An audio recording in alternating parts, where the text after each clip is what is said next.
జగన్ రెడ్డికి ప్యాలెస్లు కట్టుకునే మానసిక రోగం ఉందని ఏపీ దేవాదాయ శాఖ మంత్రి ఆనం రామనారాయణ రెడ్డి ఆరోపించారు. ప్రభుత్వ బంగ్లాలను సైతం కూల్చి ప్యాలెస్లు కట్టుకున్నారన్నారు. నిబంధనలకు విరుద్ధంగా 24 జిల్లాల్లో 28 ప్యాలెస్లు కట్టుకున్నారన్నారు. పార్టీ కార్యాలయాల పేరుతో సొంత ఆస్తి పెంచుకునే ప్రయత్నం జరిగిందన్నారు.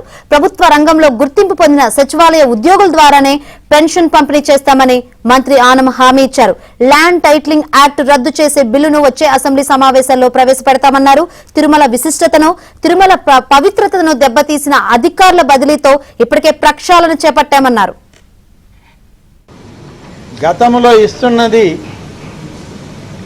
2700 కోట్ల రూపాయల పెన్షన్లు అయితే ఇవాళ పెంచినటువంటి సామాజిక భద్రత పెన్షన్లు దాదాపుగా 4400 కోట్ల రూపాయలకు పైన పెంచినటువంటి పెన్షన్లనే ఈ రాష్ట్ర ప్రభుత్వం చెప్పిన మాటకి, పేదవాళ్ళ యొక్క సంక్షేమానికి మేము ఏదైతే ఇస్తామని చెప్పామో ఆ విధంగానే ఇవాళ ఈ పెన్షన్లని పూర్తి స్థాయిలో పంపిణీ చేస్తున్నామని చెప్పి నేను మీ అందరికి కూడా మనవి చేస్తూ ఉన్నాను.